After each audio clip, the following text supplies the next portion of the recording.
Ce programme est financé par les amis et partenaires du ministère de Joyce Meyer. Nous appelons notre programme télévisé Vivre pleinement votre vie parce que je n'ai même pas commencé à vivre pleinement ma vie avant d'avoir 50 ans et je ne veux pas que ça arrive avec vous. Je veux que vous commenciez tôt à énerver le diable et à être aussi heureux que possible.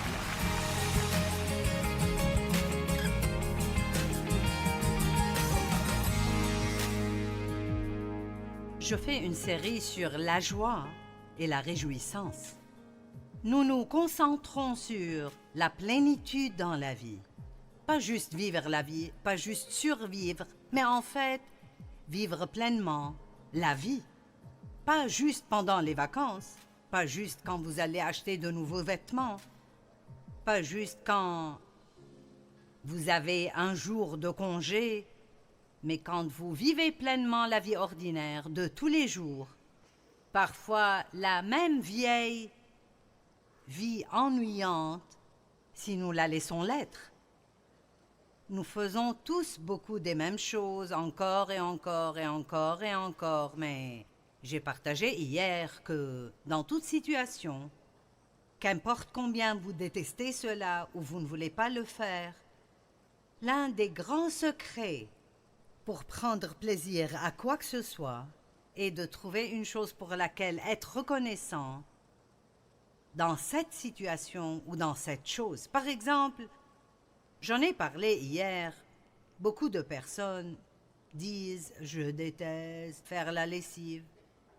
Je n'aime pas le jour de la lessive. » Vous pourriez changer votre attitude en disant « Dieu merci, j'ai des habits. »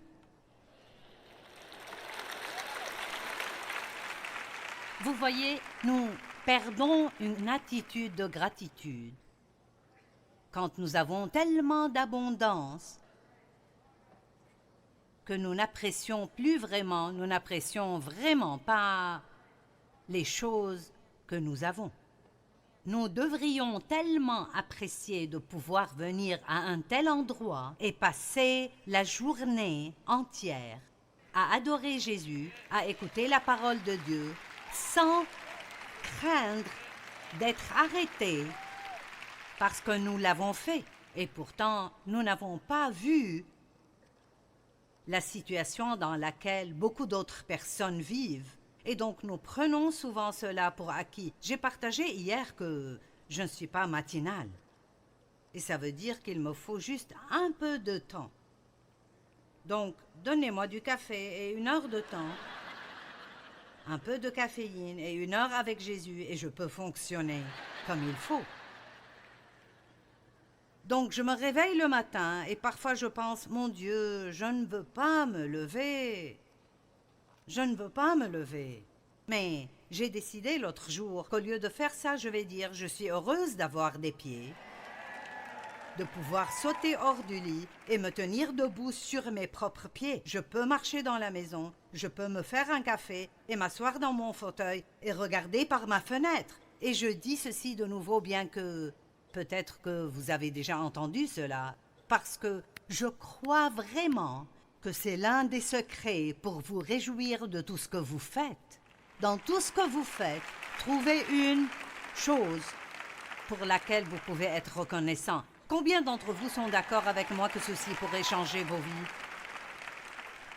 Jean 10:10, verset très puissant. Le voleur vient seulement pour voler, tuer et détruire. Mais Jésus a dit, je suis venu, et je pourrais arrêter là et juste prêcher sur je suis venu. N'est-ce pas merveilleux que Jésus interrompe ce que le diable essaye de faire? Pensez juste à cela. Je suis venu afin que vous ayez l'abondance dans la vie. Pas juste pour que vous l'ayez, mais pour que vous vous réjouissiez de la vie en abondance, remplie jusqu'à déborder.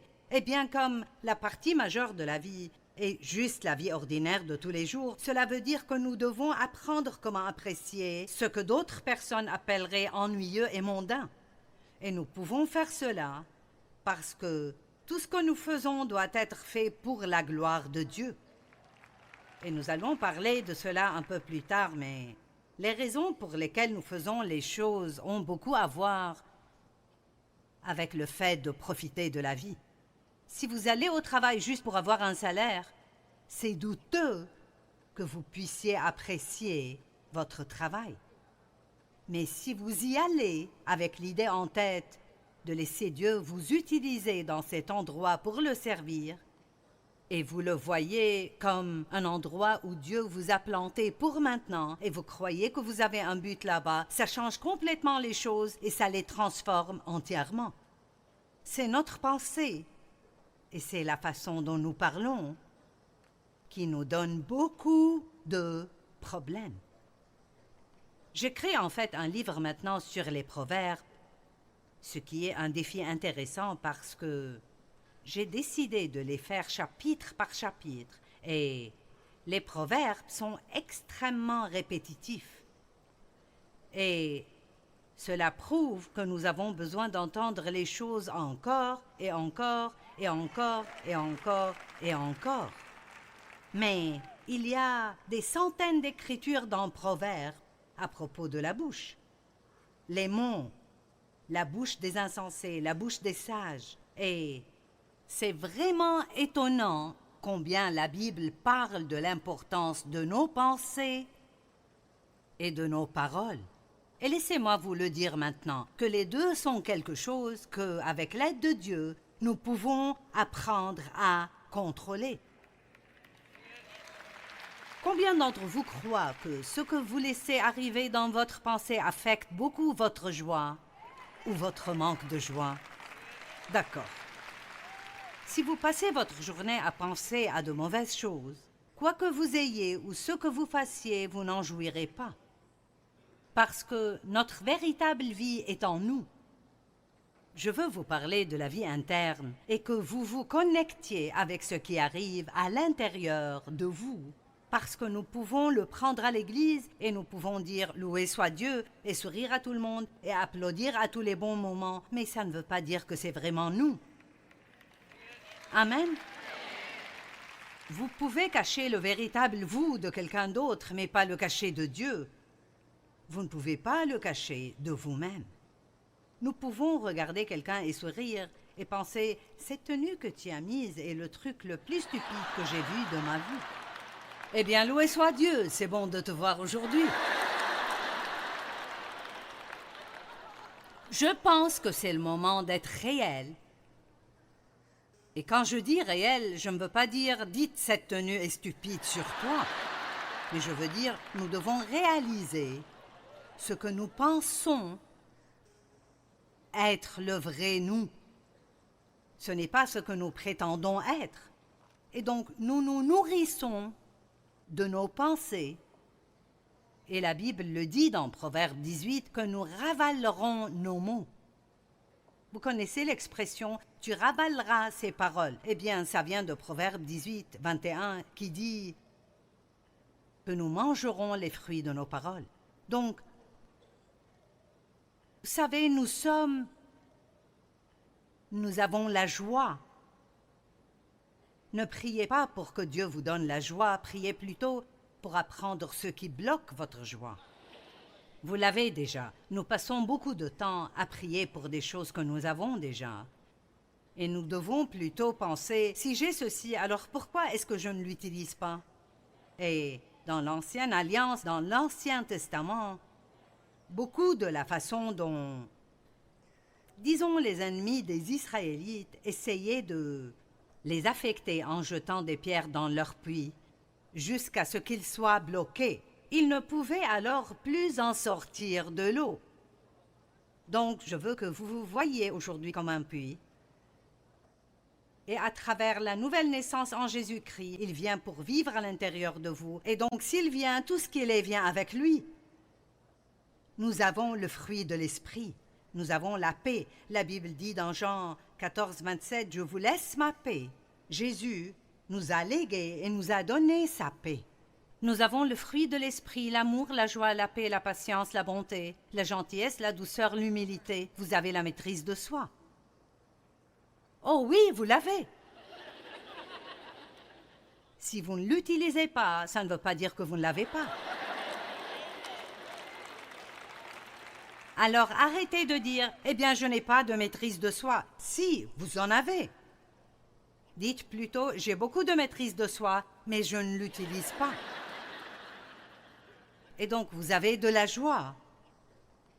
Mais Satan vous jette des pierres de jalousie et des pierres d'envie et des pierres d'inquiétude et de grands rochers de culpabilisation et toutes sortes de choses dans nos puits jusqu'à ce que toutes les bonnes choses là-dedans soient bloquées.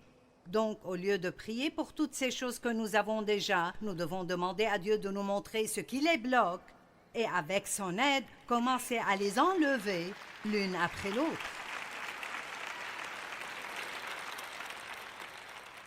L'une des choses que David a faites quand il est devenu roi est de déboucher les puits. Et je pense qu'aujourd'hui pourrait être un jour de débouchement des puits. Alléluia. Très bien. L'homme est comme les pensées de son âme, Proverbe 23, 7, verset très puissant. L'homme est comme les pensées de son âme. Si nous pensons aux problèmes et aux choses tristes et négatives, ça affecte négativement l'expression de notre joie. Mais je vous dirai qu'est-ce qui donne de la joie, et c'est l'espérance. L'espérance est un mot si puissant, et ce n'est pas comme le monde y pense. Eh bien, j'espère que quelque chose de bien arrivera, mais je ne sais pas. Non, l'espérance est une attente agressive que quelque chose de bien arrivera avec moi à n'importe quel moment. L'espérance se rapporte à votre attente. Donc, laissez-moi vous demander, qu'attendez-vous de la vie? À quoi vous attendez-vous aujourd'hui? Tellement de gens ne s'attendent à rien. Ils disent juste « Eh bien, nous verrons ». Qui sait, nous verrons. Ou ils vont à l'extrême pire et s'attendent à ce que de mauvaises choses arrivent. Et j'étais comme ça aussi. Tellement de mauvaises choses sont arrivées avec moi que j'avais toujours ce qu'on pourrait appeler de mauvais pressentiments. J'avais toujours ce sentiment dans mon atmosphère. Quelle est la prochaine chose horrible qui arrivera dans ma vie? Et parfois, beaucoup de mauvaises choses arrivent et vous avez peur d'espérer parce que vous ne voulez pas être déçu de nouveau. Mais l'espérance est nécessaire. Beaucoup de personnes essayent d'avoir de la foi, mais ils n'ont pas l'espérance. Donc, juste pour le dire très simplement, disons que le désespoir est une attitude négative, que rien de bon n'arrivera avec moi. Mais l'espérance est une attitude agressivement positive qui dit « Je crois que Dieu travaille dans ma vie et je m'attends à ce que quelque chose de bien arrive avec moi aujourd'hui. »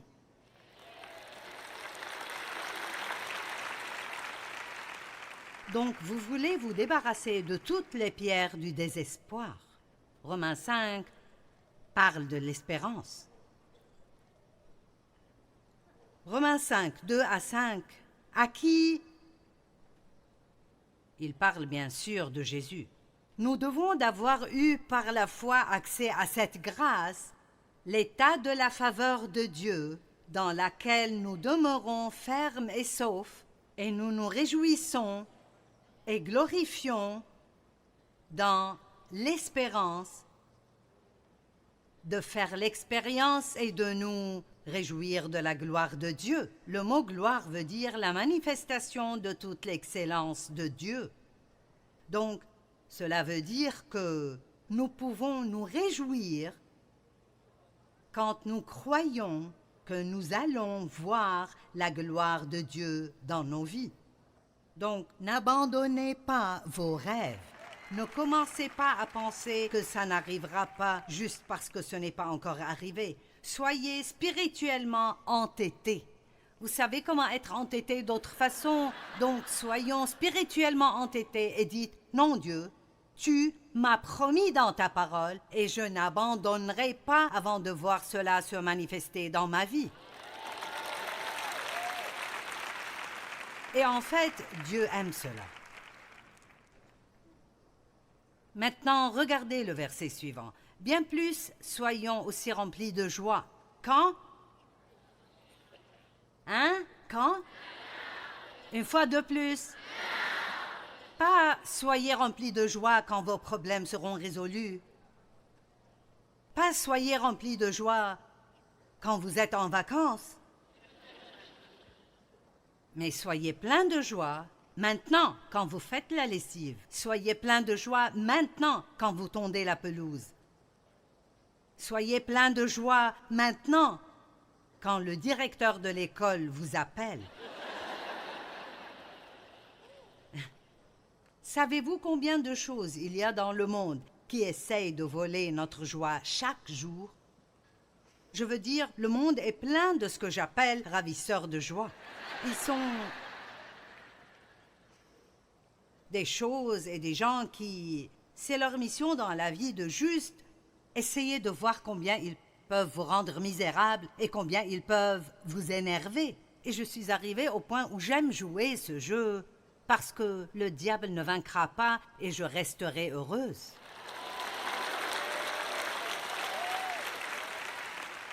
Soyons remplis de joie au temps présent.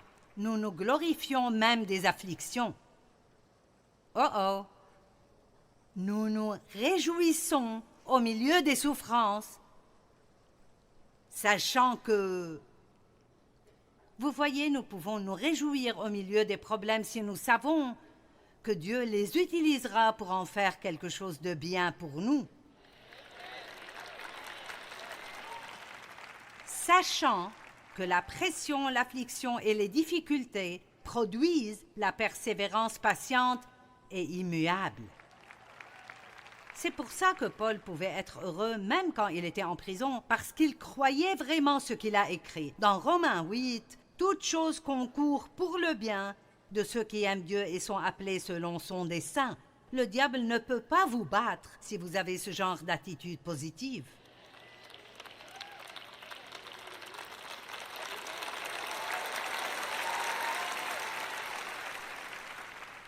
Et je sais que quelqu'un pense, tu ne connais juste pas les problèmes que j'ai. Vous savez quoi? J'ai de la compassion pour vous, mais je vous garantis qu'il y a quelqu'un dans cette chambre qui a un plus grand problème que le vôtre. Je peux garantir cela. La persévérance, la fortitude conduit à la maturité du caractère, une foi approuvée et une fidélité éprouvée, et la fidélité éprouvée nourrit l'habitude de l'espérance joyeuse et confiante dans le salut éternel. Et je veux que la joie soit juste une habitude dans ma vie, pas quelque chose que je dois forcer ou un événement spécial à avoir. Combien d'entre vous veulent être plus joyeux que jamais avant? Combien d'entre vous aimeraient beaucoup que ce que je dis aujourd'hui ne soit pas un mythe, ne soit pas une histoire? Je ne suis pas ici à juste être une majorette spirituelle aujourd'hui, mais combien d'entre vous croient vraiment que vous pourriez, c'est vraiment possible de vous réjouir de chaque chose que vous faites?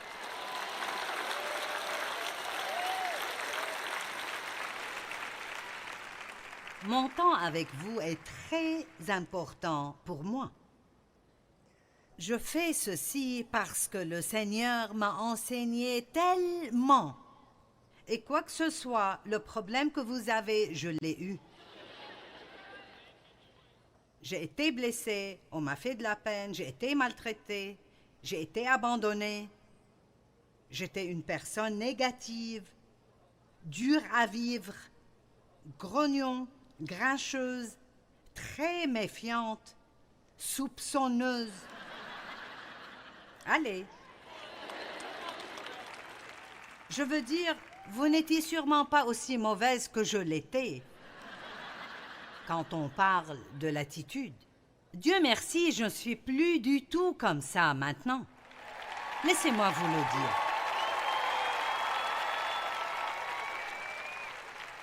C'est absolument vrai que Dieu nous façonne. Il nous change. Et si nous continuons dans la parole, je ne sais même pas si vous savez combien c'est précieux pour vous d'être ici aujourd'hui. Écoutez-moi, ce que vous allez apprendre juste Aujourd'hui, ou si vous étiez ici hier, vous investissez près de 23 heures là-dessus. Et je vous le dis, vous allez apprendre beaucoup plus que si vous restez chez vous à regarder la télé sur le canapé. Ce sont des choses qui resteront avec vous. Même cette exhortation à passer du temps avec vos enfants, vous savez, juste cette petite chose peut totalement changer certains de vos enfants. Et je fais ceci parce que je sais ce que la parole de Dieu peut faire pour vous, et je crois de tout mon cœur, je crois vraiment que vous pouvez apprendre à jouir de chaque chose que vous faites si vous appliquez ces principes que je partage. Nous appelons notre programme télévisé « Vivre pleinement votre vie » parce que je n'ai même pas commencé à vivre pleinement ma vie avant d'avoir 50 ans et je ne veux pas que ça arrive avec vous. Je veux que vous commenciez tôt à énerver le diable et à être aussi heureux que possible.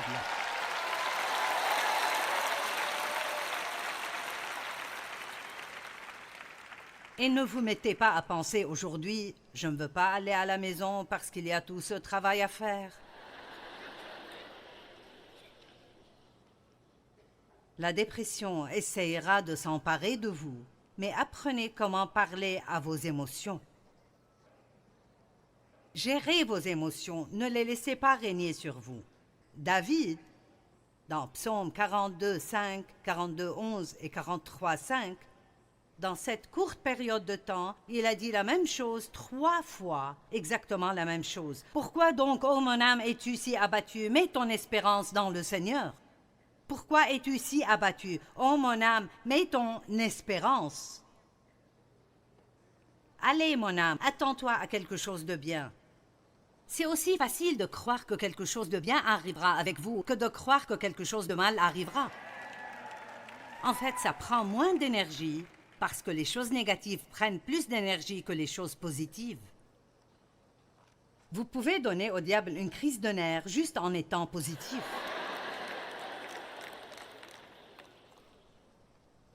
Souvent, nous avons cette attitude d'attendre de voir.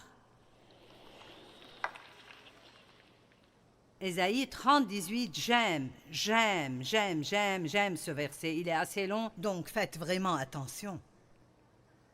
L'Éternel attend avec anticipation. Et qu'est-ce que ça veut dire d'attendre?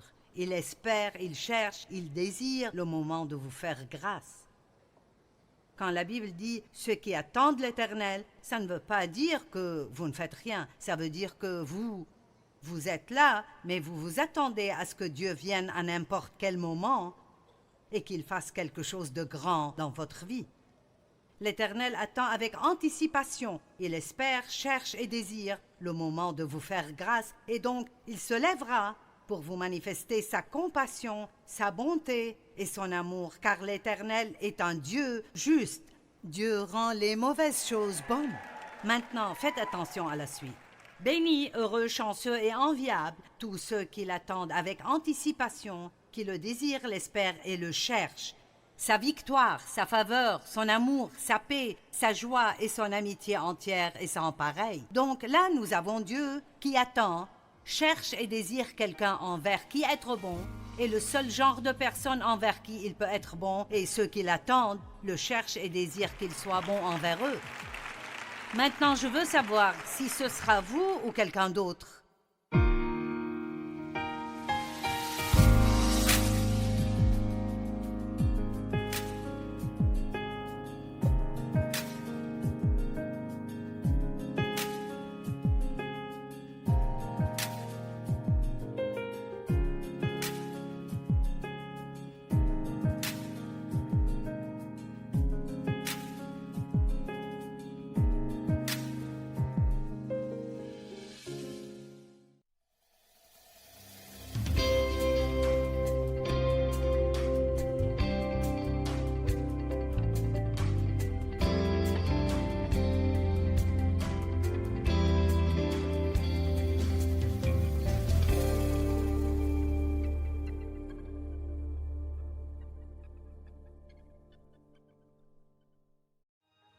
Ce programme est financé par les amis et partenaires du ministère de Joyce Meyer. Qui êtes-vous quand personne ne regarde? Qui suis-je quand personne ne regarde? Je ne veux pas monter un spectacle pour mes amis chrétiens. Je veux réaliser que Dieu voit tout, tout le temps. Il n'y a rien que je fais ou pense ou dis qu'il ne voit pas.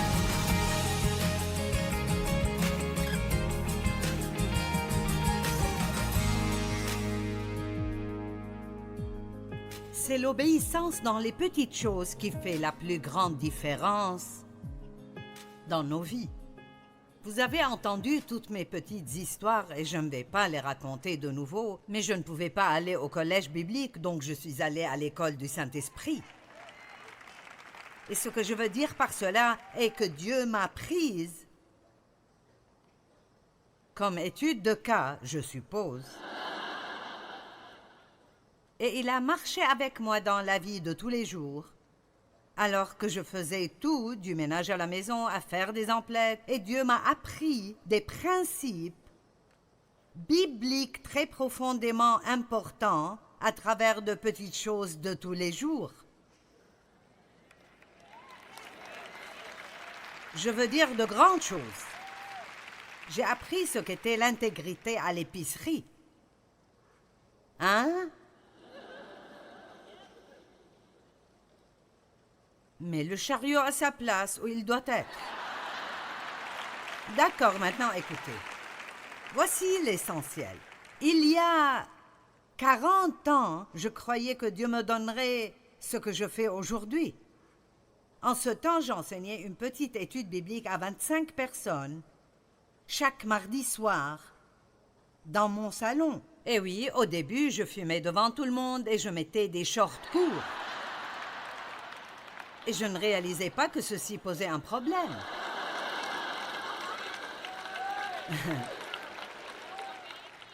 Mais ça n'a pas pris longtemps pour Dieu de me dire que je devais me mettre un peu plus de vêtements. Allez.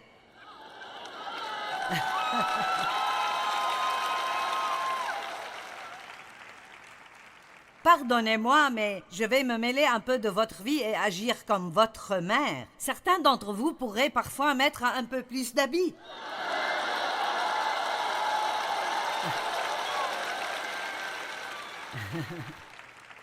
Comme mettre quelque chose de plus long là en bas ou hausser un peu ici.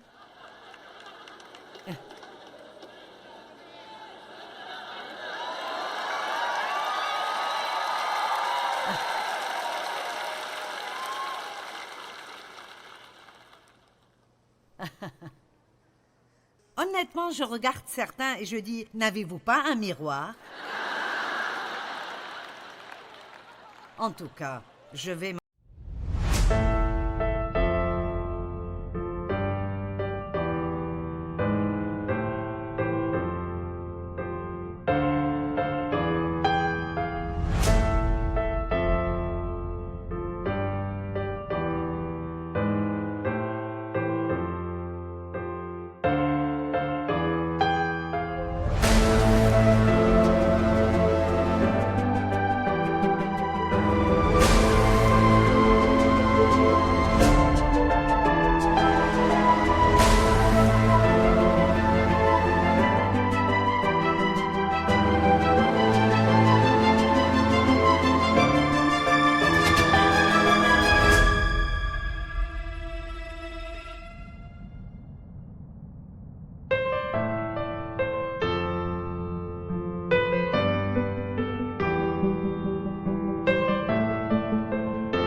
C'est comme ça que Dieu a commencé à traiter avec moi. Remets ce chariot à sa place. Traite les autres comme tu voudrais que les autres te traitent. Eh bien, voici ce qui est triste. Il m'a fallu 2 ans.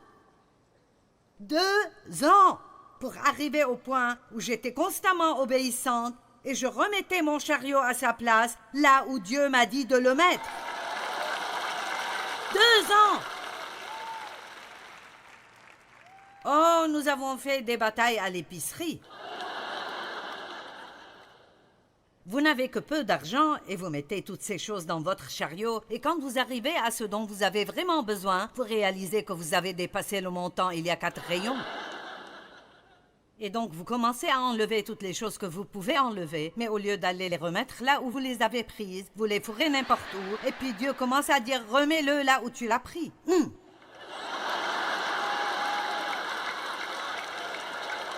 Allez!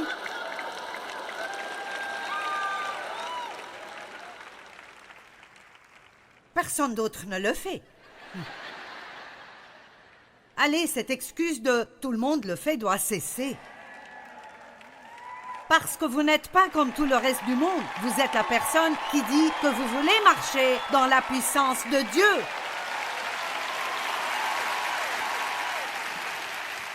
Vous êtes la personne qui veut chasser le diable et savoir qu'il fuira. Eh bien, commencez à faire les petites choses. Si chaque chrétien allait dans le monde et vivait comme un chrétien, oh mon Dieu! Je vous le dis, nous n'aurions pas les problèmes que nous avons dans ce pays.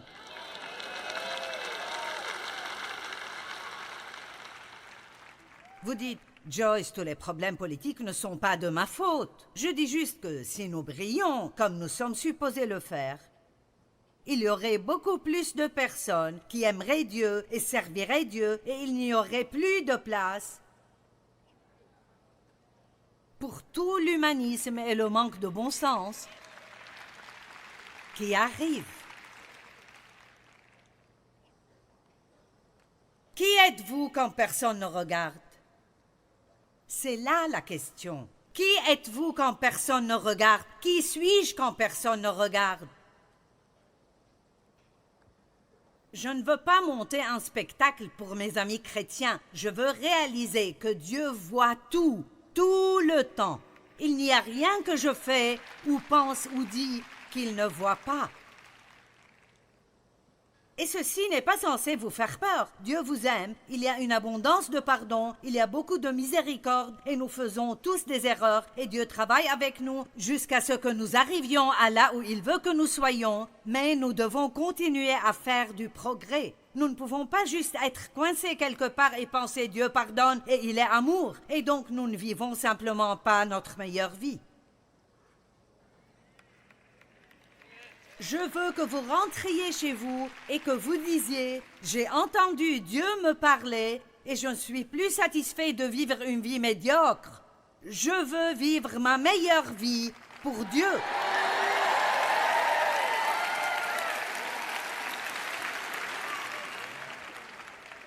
Je suis enthousiasmée. Quoi à propos de donner quelque chose que vous voulez garder?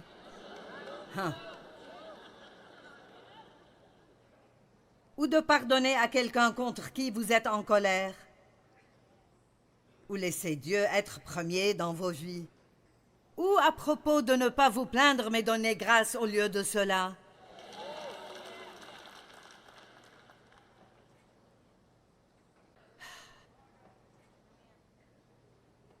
Hébreux 5, 8 et 9.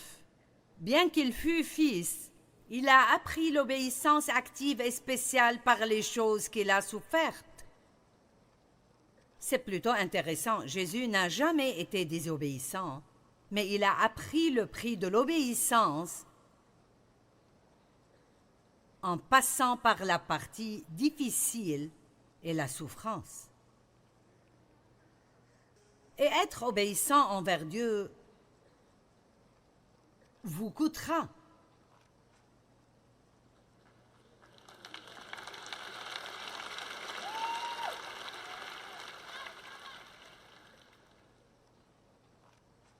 Le salut est gratuit, mais faites attention, l'onction de Dieu ne l'est pas.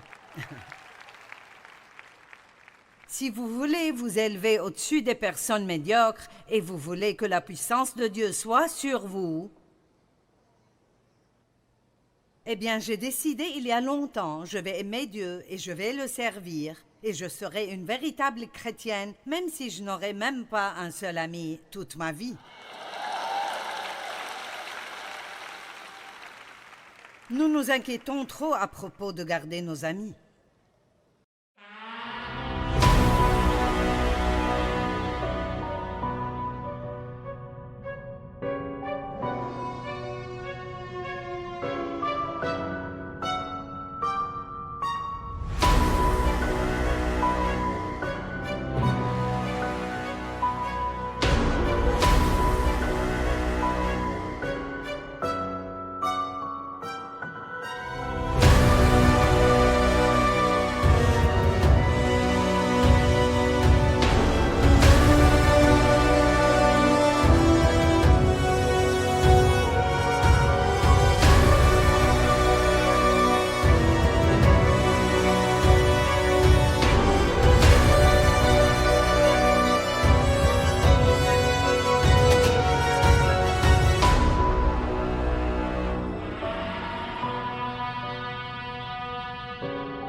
Tout le monde aime les amis, mais Dieu peut vous donner un ami qui restera plus près qu'un frère. Amen. Combien d'entre vous ont déjà compromis votre conscience pour pouvoir garder un ami? Vous voyez? Nous devons arrêter ceci. Vous devez être assez courageux pour dire non, désolé, mais je ne sens pas que c'est quelque chose que je devrais faire ou que Dieu voudrait que je fasse. Occupons-nous plus de ce que Dieu pense que ce que les gens pensent de nous. Amen.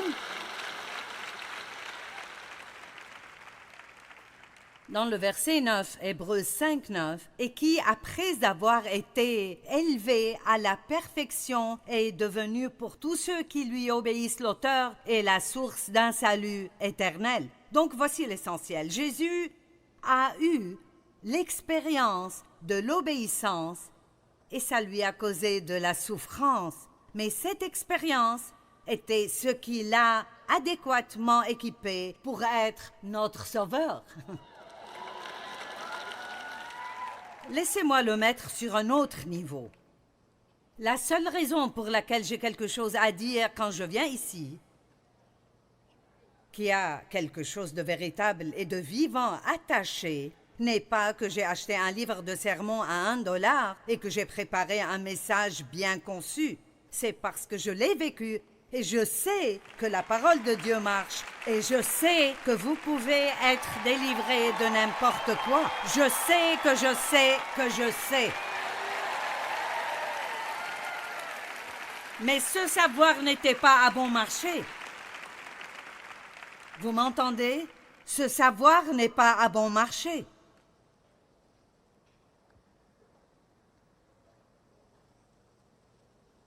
L'expérience est une chose absolument précieuse.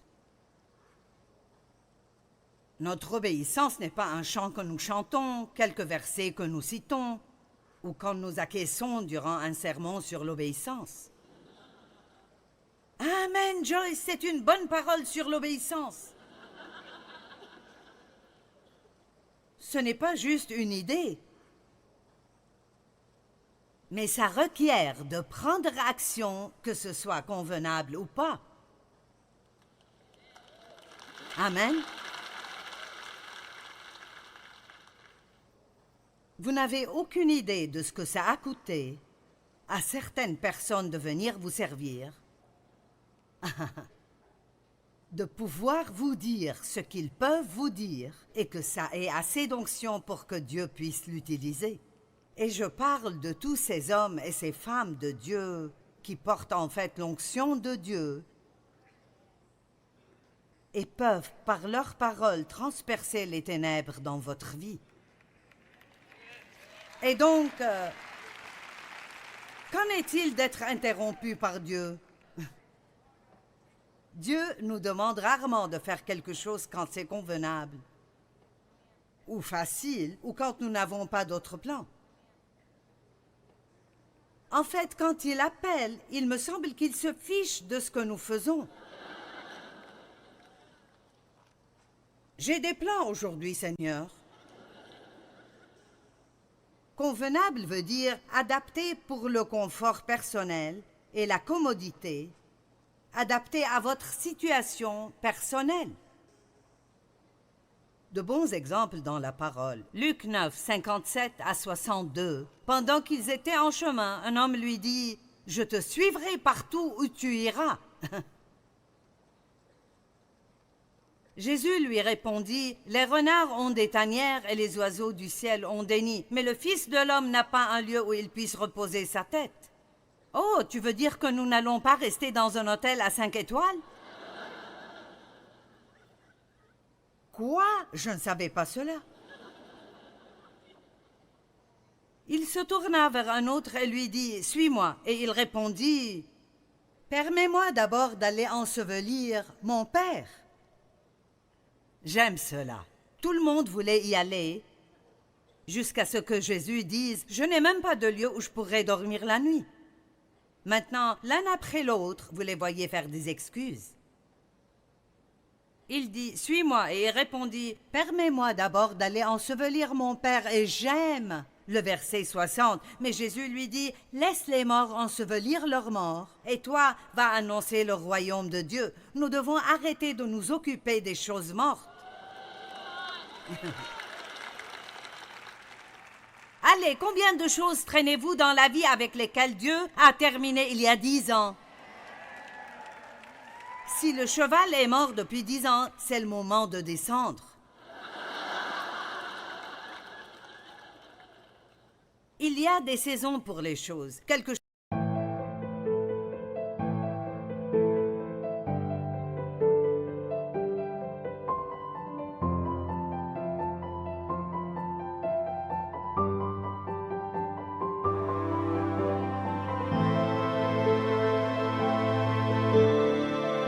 chose qui marche vraiment bien dans une saison. Quand Dieu en a fini, vous feriez mieux de finir aussi, parce que sinon ce sera vraiment très difficile. Est-ce que quelqu'un m'entend aujourd'hui?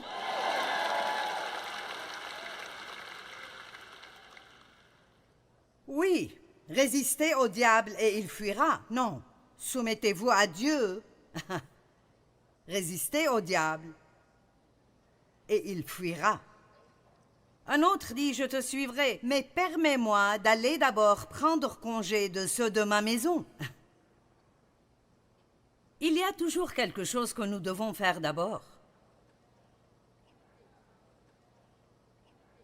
Donc, quand allez-vous commencer à donner financièrement dans le royaume ce que Dieu vous a dit de donner? Ce sujet ne vous intéresse pas, hein?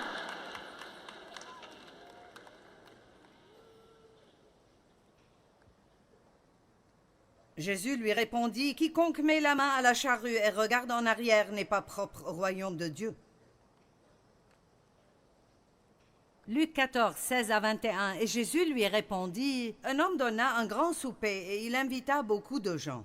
À l'heure du souper, il envoya son serviteur dire aux conviés, « Venez, car tout est déjà prêt. » Mais tous unanimement se mirent à s'excuser. Que tout le monde dise à s'excuser. Wow! Je pourrais mettre une pancarte, et nous le faisons sur nos chambres d'hôtel. Ne pas déranger. Mais quand vous mettez une autour de votre vie,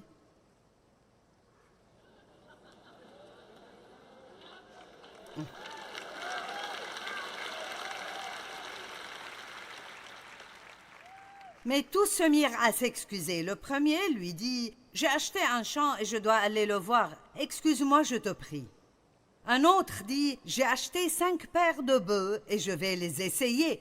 Excuse-moi, je te prie. » Un autre dit, « Je viens de me marier, je ne peux pas venir. » Si seulement vous pouviez voir ce à quoi ressemblait ma vie quand Dieu m'a appelé. J'avais 3 enfants et durant ces premières quelques années, j'en ai eu un autre, donc 4 enfants.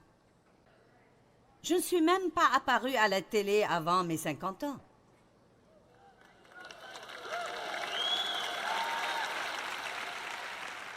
Et j'y suis depuis 26 ans. S'il vous plaît, ne me dites pas que vous ne pouvez rien faire parce que vous avez des enfants.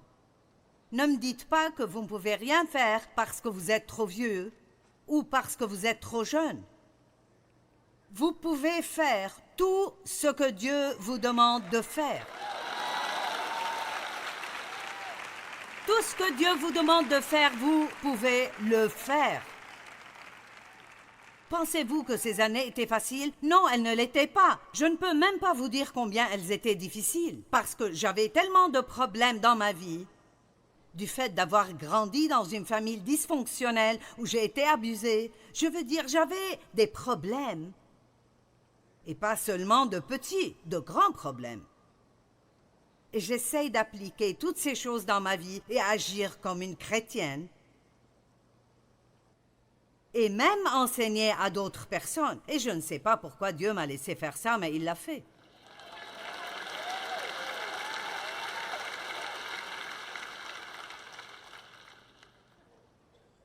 Je n'ai pas beaucoup d'éducation. J'ai fini l'école secondaire. J'ai presque échoué en anglais.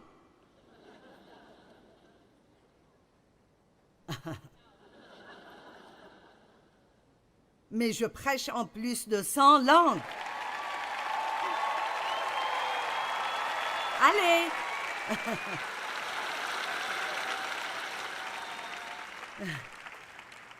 Dieu est juste si drôle. Si vous commencez à vraiment passer du temps avec Dieu, vous allez vous amuser parce que vous le verrez faire des choses et vous direz «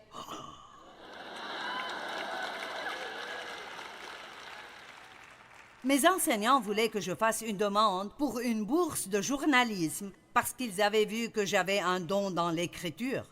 Eh bien, je ne pouvais pas aller à l'université parce que je voulais juste fuir mon père. La seule chose à laquelle je pouvais penser quand j'avais 17 ans était de grandir, fuir la maison, arriver quelque part, prendre soin de moi-même, là où personne ne pourrait me dire quoi faire. Donc, pas de cours dans l'écriture, pas de bourse de journalisme, pas de diplôme, mais j'ai écrit 130 livres.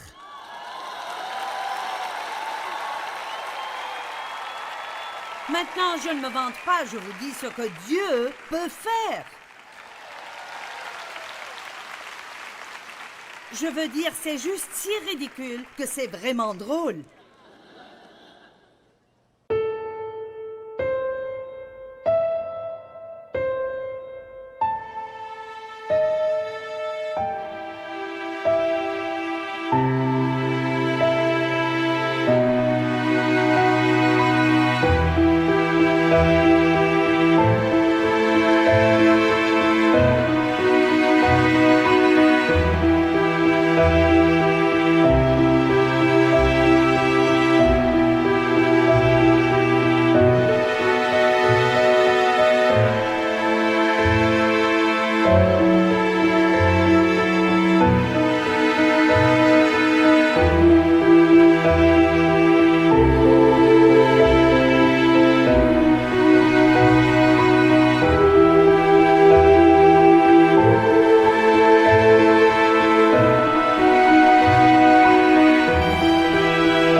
allez vraiment. Vous ne comprenez vraiment pas combien c'est ridicule.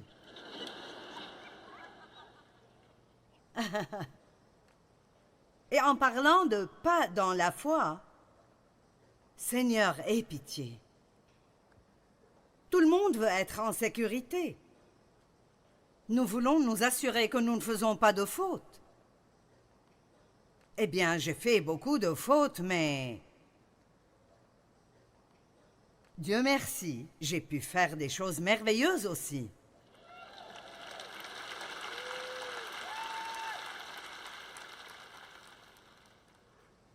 J'enseignais dans mon étude biblique et j'avais ce grand rêve dans mon cœur. Et quand vous avez un rêve dans le cœur, vous ne savez vraiment pas si vous êtes fou ou si c'est Dieu. Vous pensez que c'est Dieu, vous voulez croire que c'est Dieu. Les gens disent, comment pourrais-je savoir pour sûr que c'est Dieu? Eh bien, vous ne saurez pas. Vous devez faire un pas et le découvrir. Et c'est la partie qui fait peur. Comment pensez-vous qu'Abraham s'est senti quand Dieu a dit « Laisse ta mère et ton père et tout ce que tu connais, laisse ta terre natale, éloigne-toi de tout et tout le monde et va à un endroit que je te montrerai, après avoir abandonné tout ce que tu as. » Allez, est-ce que quelqu'un voudrait faire cela? J'ai travaillé et je gagnais assez d'argent. C'était un très bon salaire pour le temps. J'avais une voiture de compagnie. J'étais dans le leadership de la compagnie.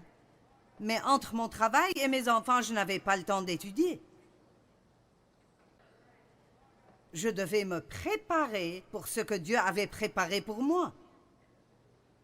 Et j'ai commencé à sentir que Dieu voulait que je quitte mon travail. Mais il y avait un problème, nos factures étaient plus grandes que nos revenus. C'était plus que le salaire de Dave sans mon salaire. Comment allons-nous payer nos factures?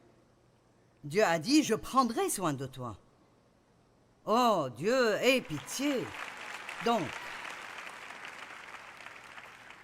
il me gênait et me gênait et me gênait. Vous comprenez ce que je veux dire quand je dis Dieu vous gêne? Jusqu'à ce que je quitte mon travail à temps plein et j'ai pris un travail à temps partiel. Allez, quel message! Combien d'entre vous font l'obéissance à temps partiel? J'ai fait un peu de ce que Dieu m'a dit de faire, mais je gardais juste assez pour un plan B. Juste au cas où Dieu ne fera rien, je faisais toujours assez d'argent pour payer nos factures.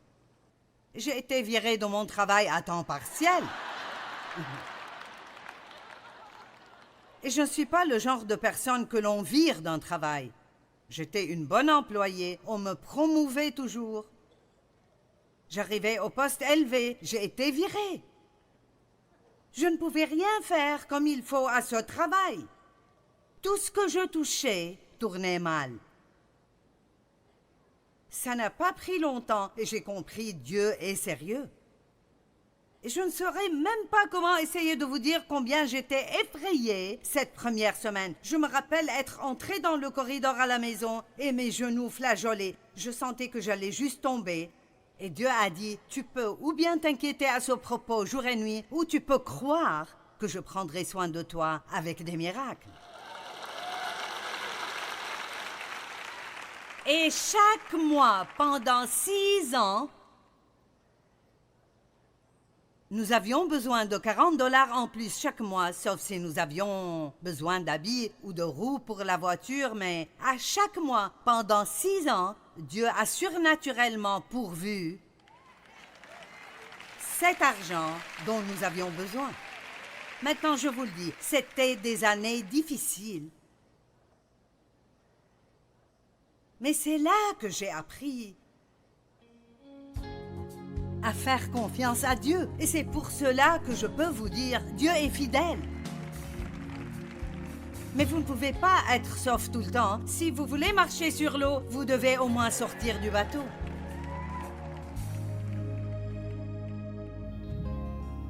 Dieu ne nous demande pas toujours de faire des choses quand ça nous convient.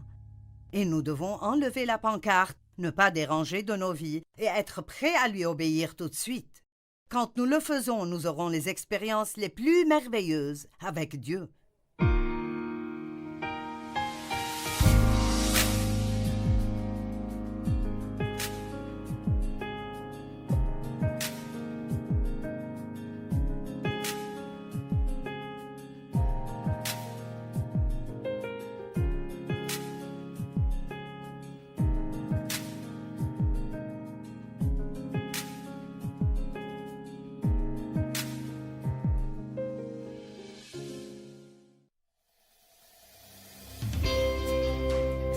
Step 1, wake up early, gonna rise with the sun.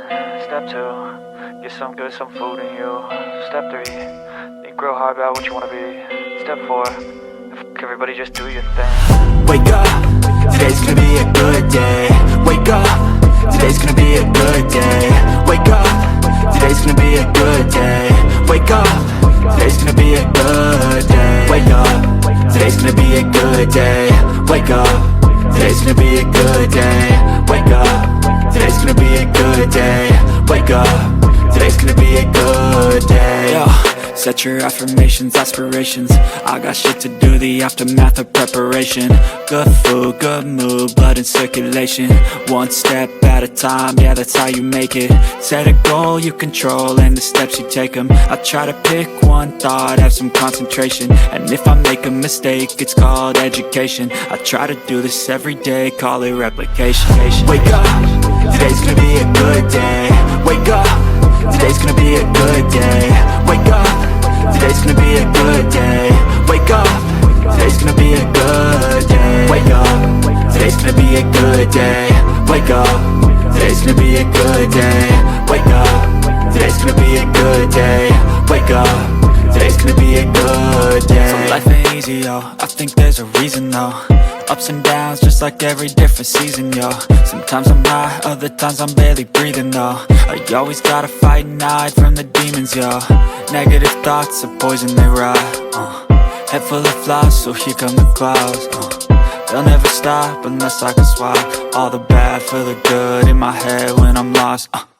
Yeah, so I'ma fake it till I make it. Positive thoughts are overtaken, I got patience. One day at a time is how you operate a cadence. A flow, you grow, you show yourself a foundation. Stay away from all the shit that causes temptation. I know that I like to do it cause it's sensation. I live my life in my head like a narration. Don't expect greatness, do my best, man, I'll take it.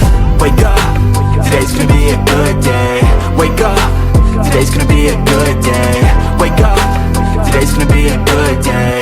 Wake up, today's gonna be a good day. Wake up, today's gonna be a good day. Wake up, today's gonna be a good day.